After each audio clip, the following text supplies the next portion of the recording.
The Let Kashmir Decide movement is bringing to you a brand new show on JKTV where you will get the latest updates and analysis into the situation in Indian-occupied Kashmir. Modi and the Indian government want the world to believe that all is well in Indian-occupied Kashmir, but that is decidedly not the case. Join us and different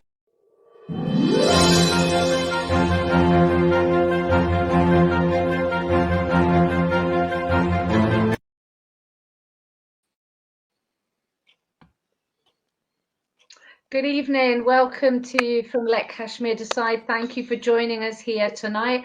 I'm here tonight with Lee Rhiannon, an ex-senator and human rights activist from Australia. Good evening, Lee. How are you this morning? This morning for you, isn't it? Yeah. Hi, Claire. Hi, Mary. Hi. Hi.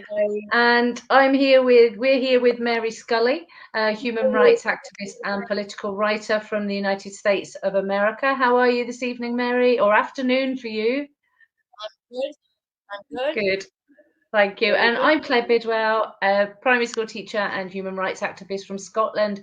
So we're here tonight to look at insight into Indian-occupied Kashmir. And our latest concerns, of course, of activists and people that care is the silencing of people in Indian-occupied Kashmir, in that how are we to proceed with our human rights activism and working forwards together if the news that we are getting is very limited. So, Mary, I'm going to hand that over to you first to take forward for us for exploration. Thank you. Thank you. I think the question that's foremost on our mind is how we proceed to build the solidarity movement in the context where there is massive repression in Kashmir itself, with the arrest of journalists, human rights activists, and other political activists, and also the silencing, the repression of Kashmiri voices on social media. What it's done is given a completely open arena for the Hindutva propagandists to take over, and they have. Even tomorrow, they're making a big to-do about the release of the Indian film, The Kashmir Files, which is the movie, a propaganda film that portrays the Islamic terrorists forcibly committing genocide against Kashmiri Hindus or Pandits in the 1990s and forcibly expelling them. They actually compare it to the genocide of 6 million Jews in the Holocaust.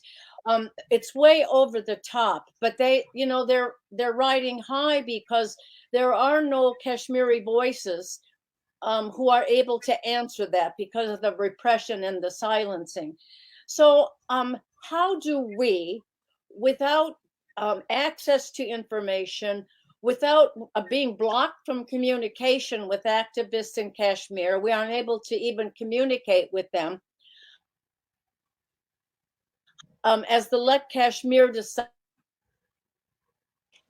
coalition, how do we proceed to build a solidarity movement in those conditions? And maybe we can begin with you, Lee, and then Claire can address the question. Thanks, Mary. Did the question? Yes, no, I heard it. It came through clear. Look, I think your question is incredibly pertinent, challenging time. Look, I think the big thing that activists need to take from the sort of just where we are at is that we need to keep going. Our solidarity support, whatever form it comes in, is absolutely essential. And yes, it is challenging because you've outlined how limited the information comes. But when you speak like that, I suppose I do reflect on the struggle to end apartheid in South Africa, the struggle to end the war in Vietnam that I grew up in. And remember, in those times, we had no social media. We were relying on stories that would come to us now and then. But people kept going. And I think we know enough. And hopefully we can keep raising awareness and inform people about that there is an area of India, Kashmir, that's occupied by nearly 1 million Indian troops, those troops have impunity. There's actually an act of parliament that means that they cannot be charged no matter whatever they do. And I was just speaking about this when it was International Women's Day this year. And fortunately, there was quite a few events where I am in Australia, and we were able to speak about this issue. Well, there's shocking violence against women. There's rape and sexual abuse of many forms. We know rape is often a weapon of war. And people were really shocked that, one, that was still happening, that there were so many troops there. And then when they heard that there's impunity.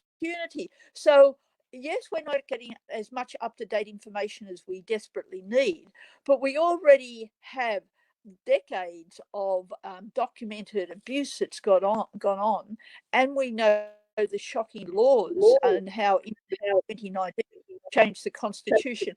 So I think we just need to keep going.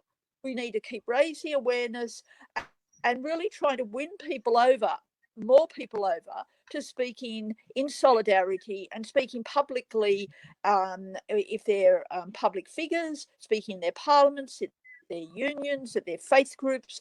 Like, I do think we need to do a lot more of that. And it is hard, as you've said, Mary, when it's not so prominent on social media. And hopefully the human rights organisations will bring out more. So I think it's a very pertinent question we've got to give a lot of attention to. But the short answer is we need to keep going. Thank you. That was that's a very interesting point. I never even thought there was solidarity with Palestinians and with South Africans long before there was social media. So thank you for that's a really important thing. Claire, would you like to give your insights in this? Yeah, I mean, I'm with Lee on what Lee says, you know, in terms of staying positive and seeing what we can. Obviously, like you, Mary, it's incredibly frustrating that everything is being silenced. Everything is, you know, and the fear from people. We know that the journalists are locked down. We know the leaders are incarcerated. We know that human rights activists are incarcerated. We've seen the awful time they're giving the journalist in Mumbai, is it Rana Ayub? You know, the pressure that they put on it. So you can feel disheartened. I mean, in many ways, I'm happy that there's not news coming out, because you know, you're kind of like, well, it kind of makes you think maybe it's a little bit quiet.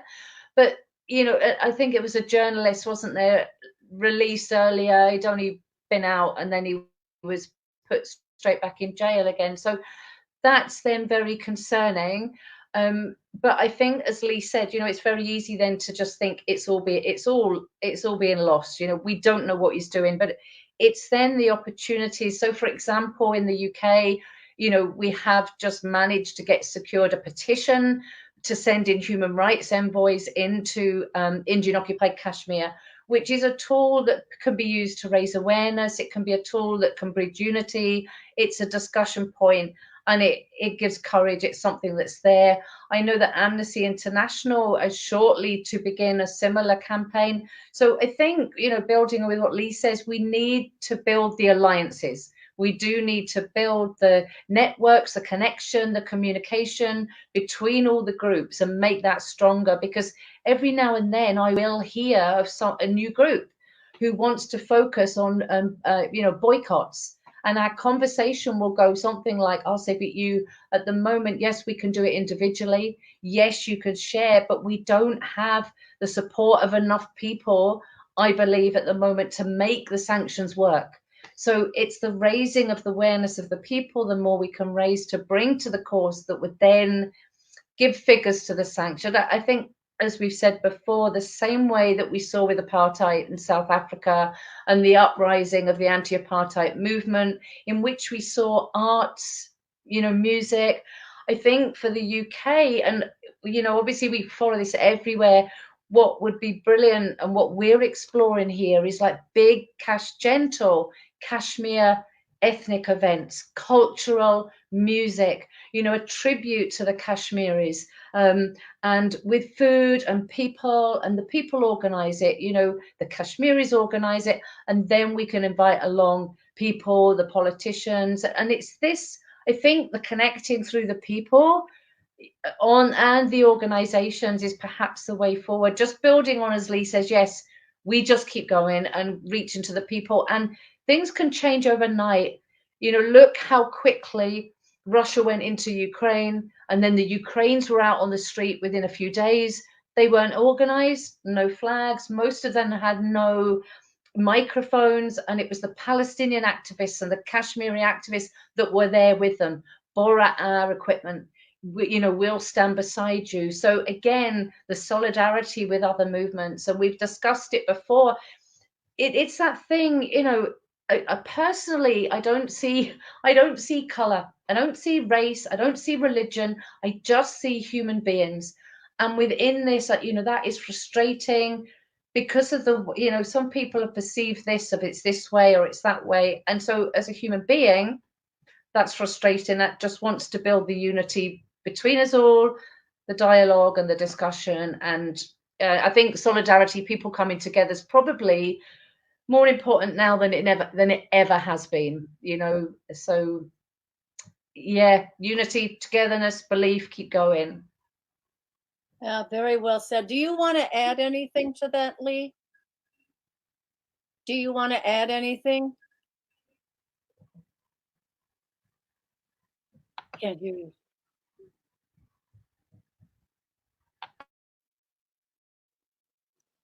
I don't hear. Okay. No. Can you hear me now? Yeah. Okay. Yes. No, look, I think that's well covered. Yeah, we keep going. Okay. Keep going. Okay. My next question is, since the February 24th Russian invasion of the Ukraine, that has dominated all of the news everywhere. And the expressions of solidarity with the Ukraine are very powerful, even if they're often hypocritical or racist, because the Ukrainians are white Europeans, and therefore, I mean, politicians and people are openly expressing a racist comparison to the Ukrainians to Palestinians, Syrians, Kashmiris. That isn't the fault of Ukrainians, the racism of, because we do support them against this occupation. But one thing that it has done is highlighted the difference between solidarity and support for the Ukrainians against the solidarity and support for Palestinians, for Syrians, for Iraqis, for Kashmiris, for the Rohingya, for the Uyghur. It's contrasted with the lack of solidarity, with the lack of support. And of course, Palestinians and Kashmiris Syrians surely must feel the sting of that, the racism of that, the really the outrage of that. And once again, it's not the fault of Ukrainians, but still it is a glaring contrast. And so in the context of what both of you pointed out about the need to forge unity with between Kashmiris, Palestinians, Ukrainians, Syrians, do you want to talk about how you think that can be done? That it's a very big question I'm asking you, but how this unity can be forged in the context of the invasion of the Ukraine. How we can still bring up the voices of Palestinians, of Kashmiris, and Rohingya. How we can manage that unity. Yes, look, I think it's an incredibly important issue, and the Ukrainian situation has really put the spotlight on this. Certainly from our local Palestinian support communities and the people that support them within the Kashmiri communities, South Sudanese, many of them are raising what they see as hypocrisy. They remain very strong defenders of Ukraine's right, but say, like, why is there all the attention on this campaign, this issue, and not on so many others? And I think that's something that really does need to be examined. But for the moment, going to your question, how do people like ourselves and those struggles, how do we interact with the Ukrainian struggle? Look, I think at the moment,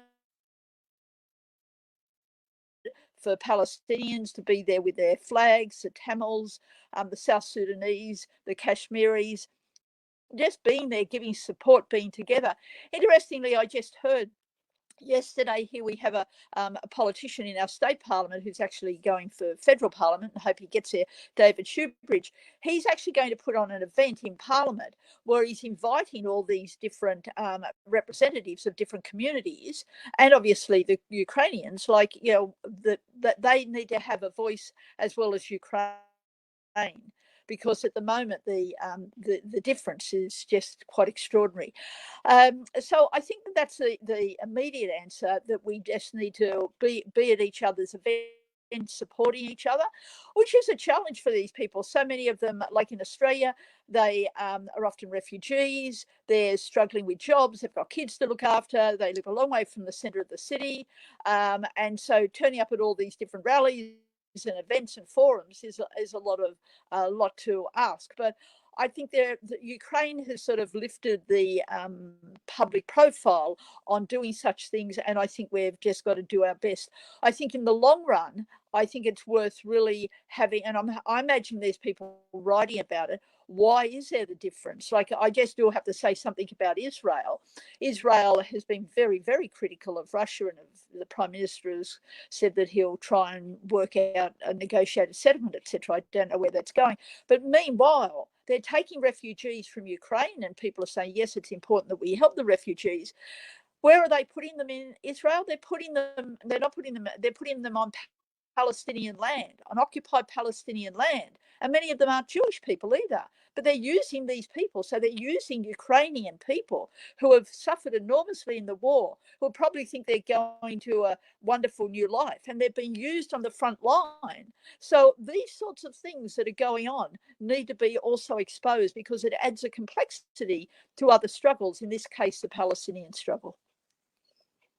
Thank you. That's very interesting. I might note that both Modi, both the Indian government and the Israeli government, are actually supportive of the Russian invasion. That is, they are not actively opposing it, even though they're under pressure from the United States and NATO to do so. Claire, could you address this question? It's a big concern for us. Could you address it?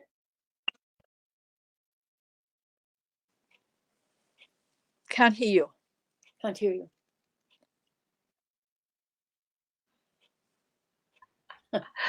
My cursor got stuck. I couldn't turn my mic back on. It's a big question with many answers. I could give many answers to it. I think my gut instinct is to want to pull it back to our grassroots level, so that at the top of our organization, we're bringing everybody, the coordination and the efforts. Let's say, for example, the mandate, which is being administered from this top level. But as individuals, we work in our areas with our people, from our communities, to deliver that outward and then connect on into other communities who have then got communities beyond them. So you're creating this big spider's web and the net, and that by working within our communities, and we know how our communities work, so to raise that issue. So if somebody might be in a small town here holding a Kashmir event, but inviting Palestine activists, Rohingyas, Syrians, any peace movements, that you build in those communities together and hope to see that natural pull out. I think there's things like, the Solidarity event that we want to take forward. There's potential there. Obviously, we're Solidarity for Kashmir. There's no reason in time that name, because if more grow together and we get Kashmir known in the same way, that it's Solidarity, not just for Kashmir, but for peace, and it incorporates all. There could be lots of different tours. I think, it's time perhaps for me, on a personal level, like as human beings, which we all are, I feel a frustration for Kashmiris, for myself as a human rights activist for Kashmir, at the attention in Ukraine.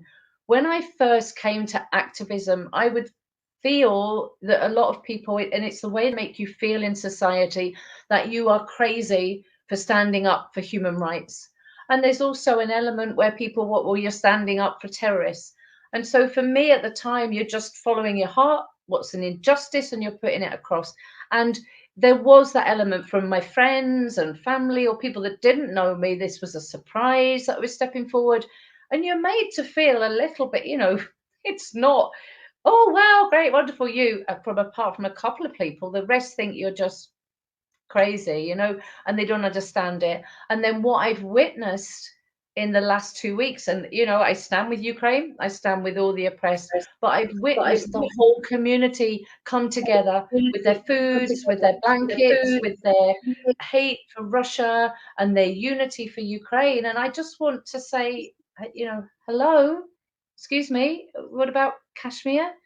And excuse me, are you crazy?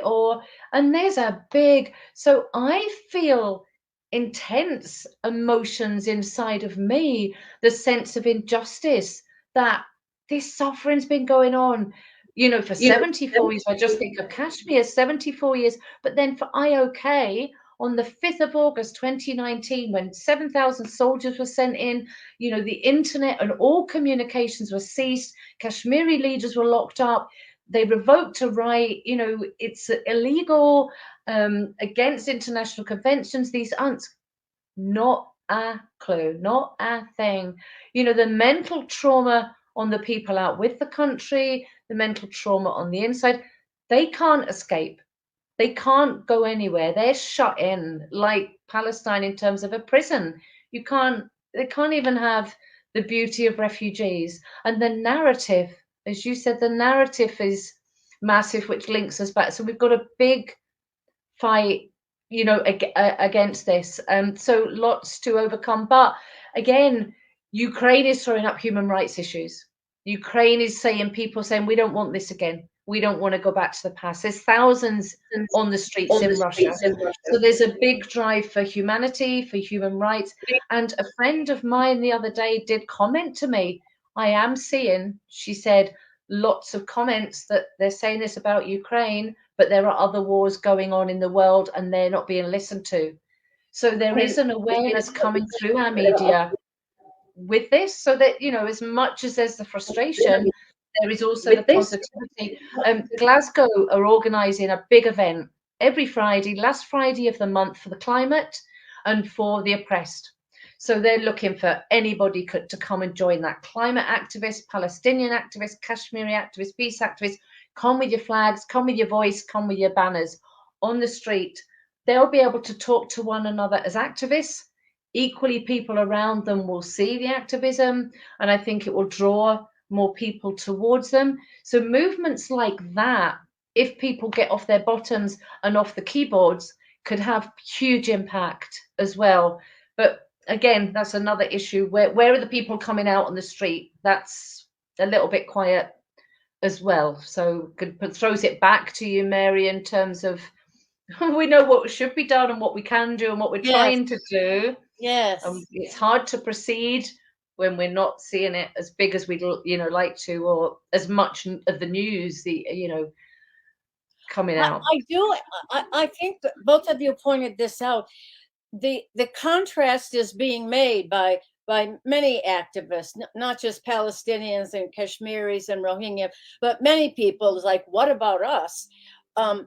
But in fact, we can use that contrast not to pit the Palestinians or Kashmiris or anyone else against the Ukrainians, but to actually help to build that unity, to make those links, that these are not counterposed to each other. These are all linked in fact in international politics. So I think that we can use that to actually forge the unity that is absolutely essential between those movements. A very practical links between the Palestinians and Kashmiris and Syrians. And I think it's really important. I think it's really important because now with Putin's invasion of the Ukraine, what he's been doing and getting away with in Syria is now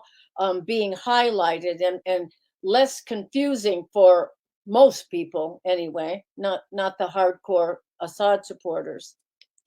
I wonder if you could talk about, both of you could talk about the mandate of the Let Kashmir Decide coalition and how you think we can use that mandate, which I think is a wonderful document, how we can use that mandate as an organizing tool to help facilitate unity, not just in the Kashmiri movement, but with other freedom struggles, with the Rohingya, Palestinians, Syrians, Ukrainians. If you could talk about, if that isn't too vague a question, but how we can use the mandate.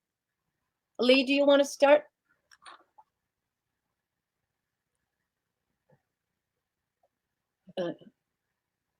Don't hear you.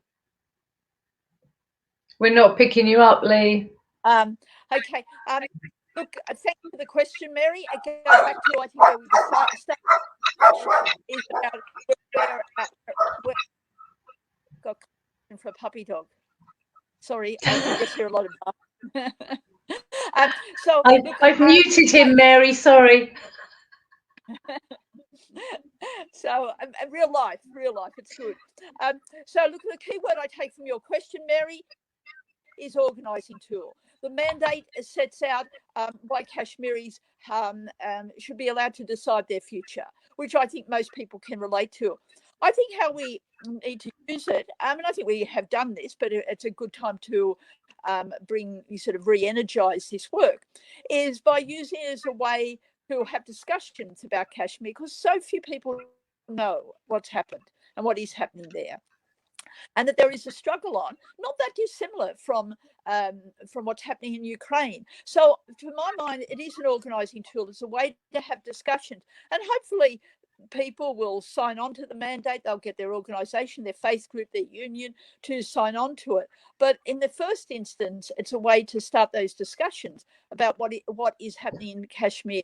You know, the occupation with the troops there, the abuse of women, that so many young men, young teenagers, are picked up out of their homes in the middle of the night and then taken to jails across India, so the family can't even see them. And the level of criminality, human rights abuses, crimes against humanity being committed by India is right up there. And so I think the mandate is a really important way to start those discussions. So yes, I want more people to sign it, but I can see, because what your first question addressed, it's out of the news. So people like ourselves have a responsibility, and hopefully we win more people to the struggle to be talking about it, using the mandate as a good, a good talking that gives you the talking points, and to raise awareness and win more people to support the right of Kashmiris to decide their future. Claire, do you want to address that? The question's not too big, right? It's not too big at all, no. And I mean, Lee's absolutely right, really, with her answer.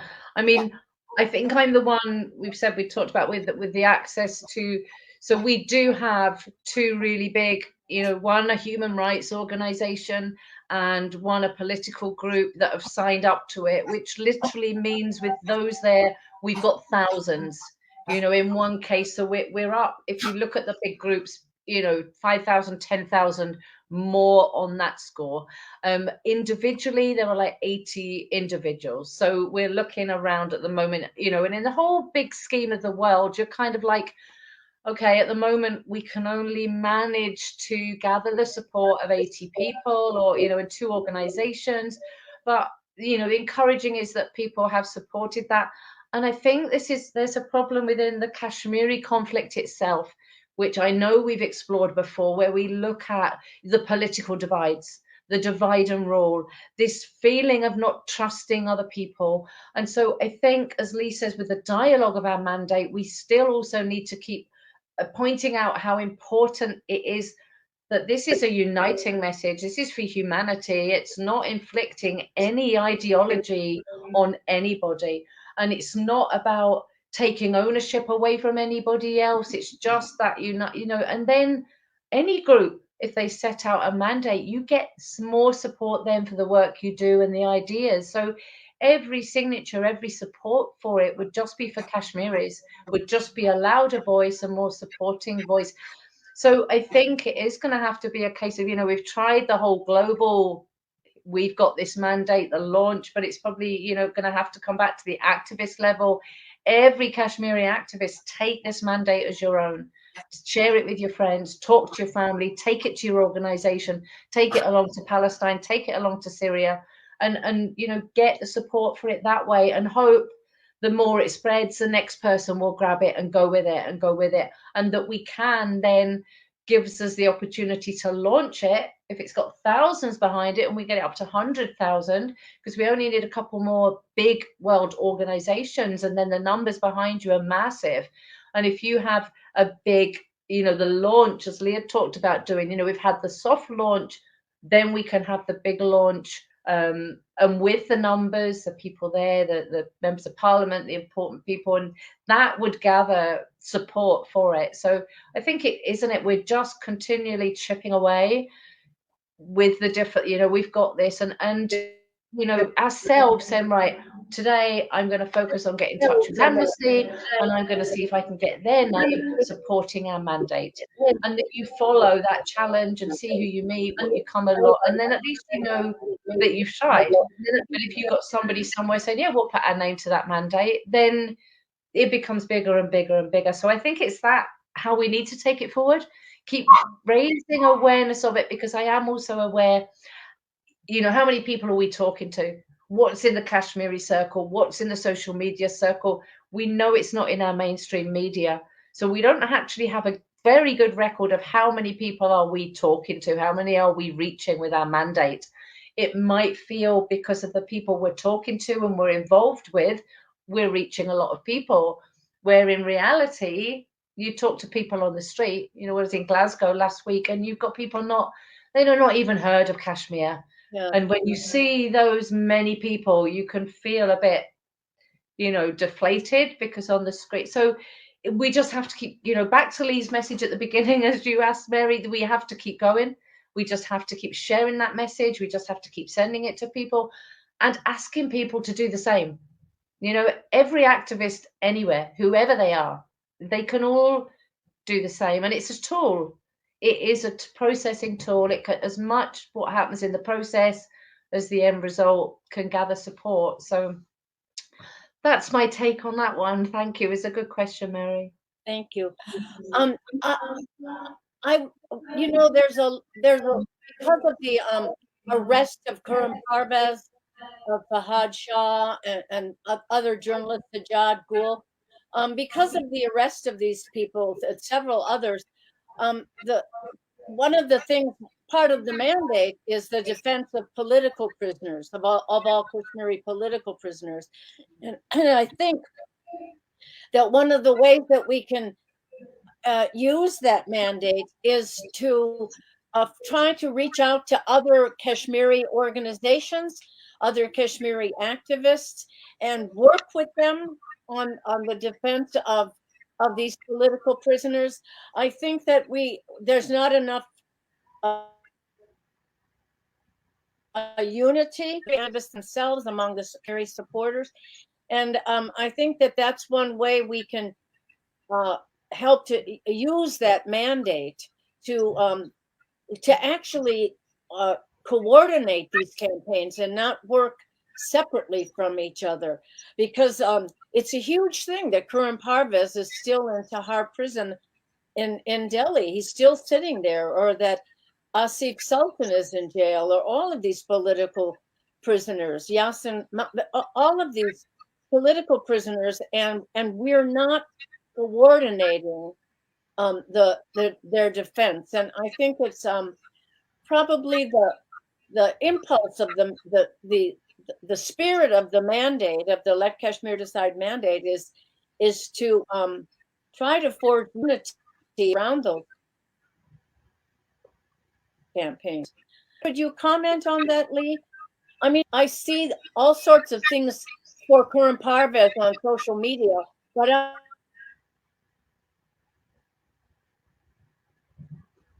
We can't hear you, Lee. With all Mary, it went all Mary, it went all crackly. Could you just repeat the question? Sorry. I've lost. It's frozen now. It's frozen. I think what she wanted us to comment on was the. Oh, are you there, Mary? Yes. We lost you. Can you repeat the end bit of your question? Oh, I'm sorry. Was to how we can use the mandate to facilitate unity around, for example, the question of political prisoners, to coordinate defense of Khurram Parvez and Fahed Shah and Sajjad Gul and all of these political prisoners. How we can, work together. How we can use the mandate to coordinate rather than work, at cross purposes from each other. Do you know what I'm asking? Yeah. Okay. I think so. I'm not fully sure. I'll do my best, Mary. Look, Mary, I think the political prisoners one, how I often handle that, because there's the issue of journalists. There's the issue of a whole lot of people who are political prisoners. But I think when I speak about journalists, people recognise that journalists have a job to do and how important that they are in just a functioning democratic society. So they recognise that journalists have rights. So when they start hearing that they're jailed and they've been jailed for a long time and they're being persecuted, I think it's a way to, again, open up their awareness of the abuses coming from India. Like India is, under the Modi government, is committing shocking crimes. So I think trying to make it relatable to people's own experience, because one of the things, and I mentioned before about, growing up with the Vietnam struggle and the anti-apartheid struggle, and I often reflect on that. Why was it so different then to it is now? And one thing I think is people now have so much information. There are so many struggles. People get on overload, and understandably, they've got their own lives as well. So we need to break it up into chunks of information that they will relate to. And I find, speaking about political prisoners, that they're journalists, people pretty quickly understand that that's wrong. And that's what we want to get across to people. So I think it's yes, we do speak about the mandate and you put it all together, but taking that aspect of it out, hopefully will turn the light bulb on in people's mind. Wow, maybe India isn't just this wonderful, lovely, colourful country that I enjoy visiting. Maybe there is something bad going on and I need to be aware of it. Thank you. Claire, do you want to address it? I think I would probably say exactly the same as Lee did. What I really liked, and Lee, I hadn't really thought of it in any great depth, was taking each one individually, and using them also as a message to take forward. I guess I'd seen it as a big lump. There's this, and I know but I hadn't actually thought that when we're using a line about it, we can say this is part of the Let Kashmir Decide mandate.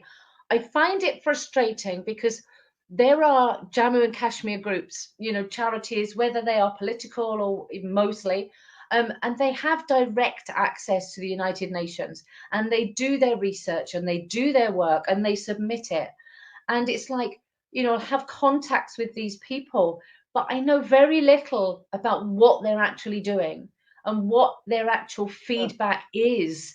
And then I might send them and say, please, would you support this mandate? Because I think they've got a huge backing behind them.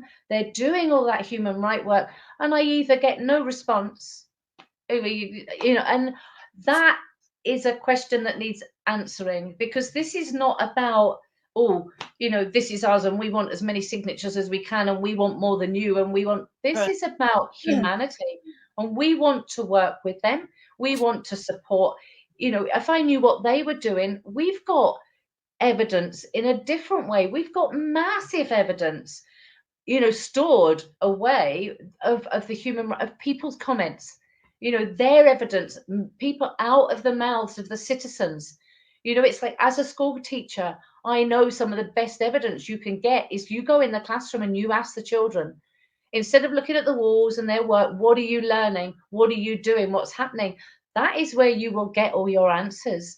So early days dialogue with Indian occupied Kashmir, even those that are brave enough to still connect privately, these stories are the evidence. And so it's sitting there, and sometimes I'm like, this should go somewhere, and some has before, because it's backed up our petition.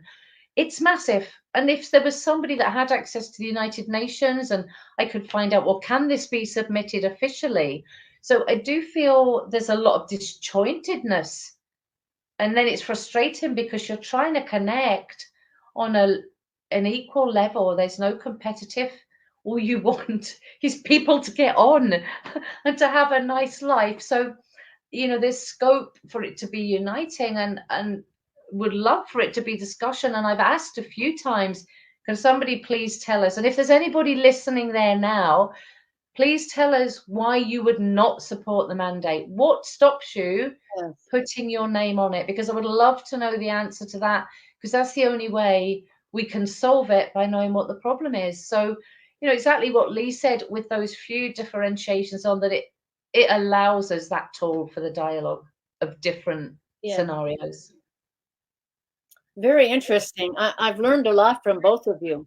I feel a little less, not that I was discouraged, but a little less confused about how to go forward. I really appreciate. Do you, either of you, have any questions that you want to ask Lee, or do you want to start? Do you have anything that you want to discuss? No, look, thank you thank you for inviting me on. I find the discussion really useful, and I agree with you, Mary. I learn things, and it gives you a lift that we keep going.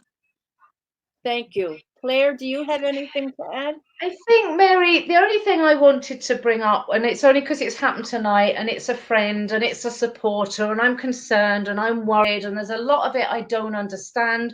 And it's people that support our mandate, our solidarity, and they don't bring with them a political aspect. They don't bring with them anything other than, I'm standing with Kashmir. So one of those supporters that have stood with us for a long time is Tanvir Ahmed, who is in the Azad side.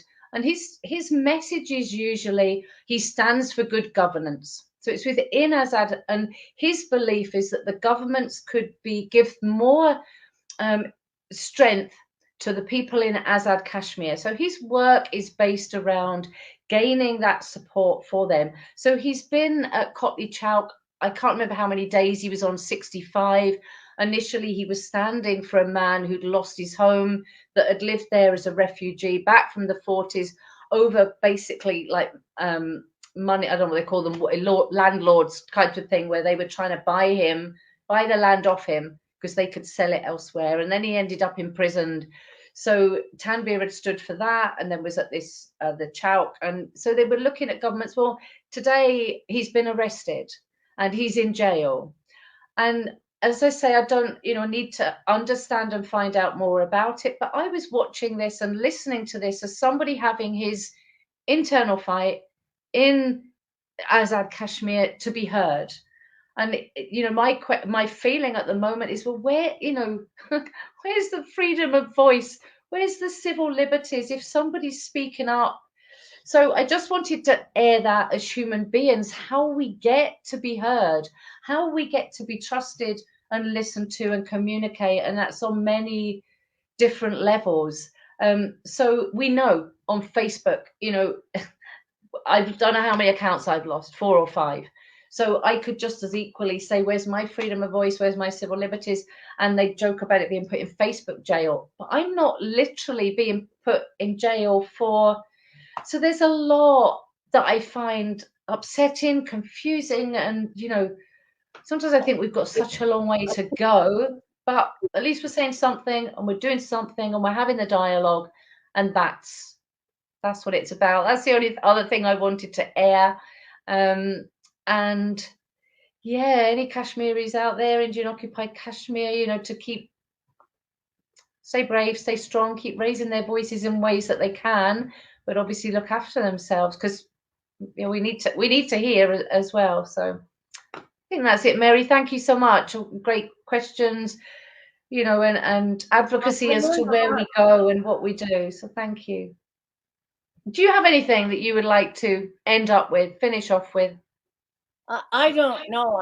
I'm just very glad we had the discussion, because I feel I have a little clearer understanding of where we go from here.